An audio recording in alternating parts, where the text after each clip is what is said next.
You are about to watch a video that will inspire you to renew your commitment to success. As you're watching this video, you'll be seeing some keynotes which I think you should add to your diary. I've made a video that will help you to know the right way to apply the keynotes in your daily life. The link is in the description box. I've also added it to the end screen of this video. So make sure you watch this video to the end so you don't miss any of the key phrases I'll be discussing with you. Now, I want to get busy on the first couple of subjects for today. Everybody that's okay, say I'm okay. Here's the first subject that I've found so interesting. I want to share it with you. Then I want to talk about personal development, the subject that I started listening to age 25 that revolutionized my whole life, from my mentor, Mr. Earl Schoaf. Here's an interesting subject. Just jot it down now. It's called Enlightened Self-Interest. Enlightened Self-Interest. It's a fascinating study to study the idea of self-interest. But just make this note, all of us, have self-interest. The key is for it to be enlightened so that everybody wins and no one loses. Our first interest is to survive. What does it take to survive? Our second interest is to succeed. What does it take to succeed? What does it take for me personally to survive and to succeed? Can I legitimately be interested enough in the things that help me both succeed and survive? And here's what I discovered. The answer is yes. It's possible to exercise self-interest, but to do it in such a way that no one loses, everyone benefits. Key phrase. Life was not designed to give us what we need. Life was designed to give us what we deserve. We do not reap a harvest in the fall because we need it. We reap a harvest in the fall because we deserve it. Not necessarily from a moral standpoint. Of course, there are some moral laws as well, spiritual and moral laws. But just the basic laws that simply say if you wish to reap, you must plant. So jot this down. Reaping is reserved for the planters. And the reason they reap is because they deserve it. They're the planters. They deserve to reap. Interesting Bible phrase that says, if you keep knocking, you'll find open doors. Good phrase to jot down. If you keep knocking, you'll find open doors. Doors of opportunity. Doors of a chance to meet someone. Doors open for association. Doors open to find someone special. Doors open to find a unique business colleague. If you keep knocking, the phrase says, doors of opportunity are open to those who continually knock. So we don't find open doors of opportunity because we need them. We find them because we deserve them. Only those who knock deserve to find an open door. But the promise is, if you continually knock, you'll find doors of opportunity. It says, if you search, you will find. So make the note, it's good. Finding is reserved for the searchers because they deserve it. Now, at first they may have needed it, but they now know that just needing it is not sufficient. But if they need it, now they must qualify for it. The reason why you're going to be blessed with good ideas this weekend is because you've come searching. You've gotten on an airplane to come searching. Got in your automobile to come searching. You got here searching. Now you're ready to receive. And for those who search, they will find answers. They will find plans, imagination to stir yourself into action for future benefit. So if you search, to find a good idea, you must go looking, go searching. You've got to go to church. You've got to go to class. You've got to go to the seminar. You've got to go to the library. You've got to go to the books if you wish to find. Rarely does a good idea interrupt you. Rarely. But if you will search, you will find. So we get not what we need, but we get what we deserve. It says if you ask, someone has an answer. If you keep asking, the answers belong to you, because by virtue of asking, you have qualified. So we don't get what we need, we get what we deserve. The mother on welfare should be taught in some small manner that hopefully she can begin deserving the welfare check. Not getting it because she needs it, but now starting to get it because she deserves it.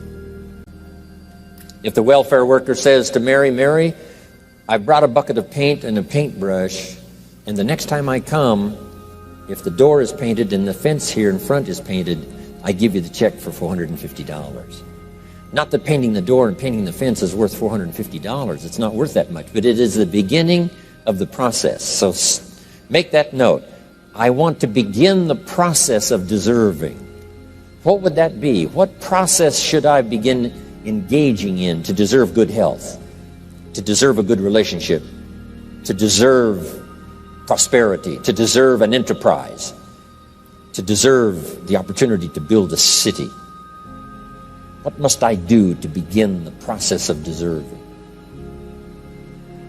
So now the welfare worker comes back and the door is painted and the fence is painted, and now Mary gets the $450 to help take care of her children, not because she needs it, but because she's beginning to deserve it. Then the welfare worker thinks of some other project. If these weeds are gone and this little garden is cultivated, when I come back, now that the door is painted and the fence is painted, if the weeds are gone and this little garden is cultivated, you get the $450. And step by step, a new life is emerging, learning the process of deserving it, not just needing. We teach our children at home, right? Child says, I need $10. So that language doesn't work here. There's plenty of money here, and the vaults are full. But to say I need $10 is not how you open the vault. So the child says what? Wow, how can I get that $10 that I need? So here's what they learn to say. How could I earn $10? Now the vault opens up. Now the money starts to flow. How could I earn $10? What could I do to earn the money? Not to get the money because you need it. Maybe you need the money. That's, all of us have needs. But here the key is to figure out how to open the vault, how to open the bank, how to open this unbelievable flow of resources to come our way. And here's the key: to deserve it, not to need it. You can't walk out to the field and say to the field, I need a crop. Here's what the field says. Here's what the ground says. Who is this clown that brings me his need but brings me no seed? So jot that down. Take your seed to the marketplace, not your need. Don't disclose your need to the marketplace, only your willingness. We'll talk about that a little later today. Because the marketplace is not interested in your need, but they are interested in your seed. They're interested in your willingness to work. They're interested in your disciplines. They're interested in your eagerness. They're interested in your vitality and your work ethic. That's what the marketplace is interested in. Not your need, but your seed. Okay. We get what we deserve. Old Testament God says, if you'll move toward me, I'll move toward you. See, that's how you get those occasions to meet God. You must make the move. God could say, you don't move, I don't move. You say, well, that's arbitrary. Well, when you're God, you can make it that way. So, the law says if you wish to receive. Now let's talk about enlightened self-interest. If you wish to receive. And we would call the wish to receive self-interest. But if it's enlightened self-interest, here's what it says. I understand that in order to receive, I must give. Receiving is reserved for those who give. Receiving is not reserved for those who need it. It's reserved for those who deserve it. We deserve the receiving by giving. In fact, there's an extraordinary phrase in this little context, and here's what it says. It's better to give than it is to receive. Now, the uneducated person would find that difficult to ponder. Why would it be better to give? Well, let me give you one of the better phrases for the day. Here it is. Giving starts the receiving process. So, of course, it's better to give than it is to receive. How much receiving do you wish? You must start the giving process. For me to receive my additional fortunes for the future, not necessarily for the money, because I don't need the money. I take the money, but I don't need the money. But here's what I do need. For someone to say, a year from now, 5 years from now, Mr. Rohn, that seminar helped to change my life. And for whatever reason, I was brought here to this place for this time.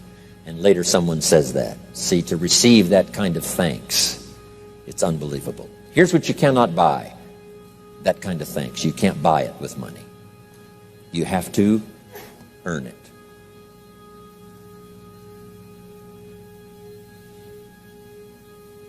Now, let's expand a little further now. It's called the law of riches and wealth. In our own self-interest, if we wish to be rich and wealthy and prosperous and healthy and all the valuable things we can think of for the human experience, how could we get there? It's understanding the law of enlightened self-interest and the law of deserving. The question was asked in the Bible, how can we be great? What is the key to greatness? Great wealth, great return, great accolades, trophies to put on the mantle above the fireplace. How can we get great respect, great riches, great abundance for ourselves? How can we get that? And the answer was given, and here was the answer. Find a way to serve. Find a way to serve the many. So I paraphrase it to read this. Service to many leads to greatness. Service to many leads to greatness. Someone says, well, about the best I can do is take care of myself. That's okay. Self-care, has its own reward, but it's very limited. Somebody says, I can't be worried about other people's problems. I got enough problems of my own. That's okay. Self-defense is okay. Self-preservation is okay, but it has a very limited reward. If you wish to change that into abundance and prosperity and uniqueness, then here's what you must do. Help solve other people's problems. Help find answers for someone else, not just for yourself, but for someone else. And in that kind of service, you now begin the process of greatness. Someone asked the question, how can I be ruler over many?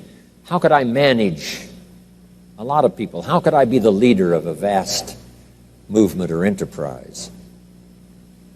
Here was the answer. Nothing wrong with that wish. We call that self-interest of the highest kind. Wishing to be the manager, the ruler, wishing to be presiding over many people. Here was the answer. Be faithful when the amounts are small. Be faithful when there's just a few. Be disciplined when there's only a few. That starts to entitle you to someday be ruler over many. You say, well, if I had a big organization, I'd really run it with a strong hand and I'd be a fabulous leader. But I've only got a few and I don't know where they are. See, that's not going to work. If you wish to preside over riches, you must start when the amounts are small. Someone says, if I had a fortune, I'd really take good care of it, but I've only got a paycheck, I don't know where it goes. See, not knowing where it goes disqualifies you now for presiding over the fortune. We've all heard that, right? I don't know where it all goes. Did you ever hear that expression? Oh, we'd love to have you run the company. You don't know where it all goes. Somebody says, it just gets away from me. Oh, we'd love to have you run the world, right? It just gets away from you. Somebody says, it's only pennies and it's only a few. Here's where you begin to qualify for abundance and riches and greatness and respect, is to be disciplined when the amounts are small. Someone finds it unique, right, that this many people would come and hear what I've got to say for a whole weekend, but this is not where I started. I started with just a few, but I was so on fire with the few, trying to translate for them in my awkward ways back then. What had happened to me? My life got changed, my income got changed, my health got changed, everything got changed for the better.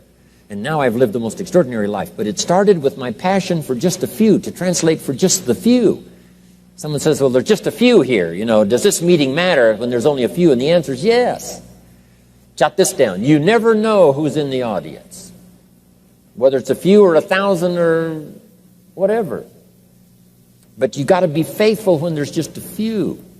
Tell your story when there's just a few. Be just as passionate about ideas that can change someone's life when there's just a few. Now you begin.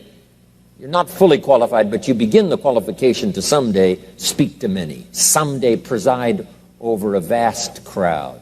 Someday be the manager or the leader of millions. It starts in those early days. To deserve it,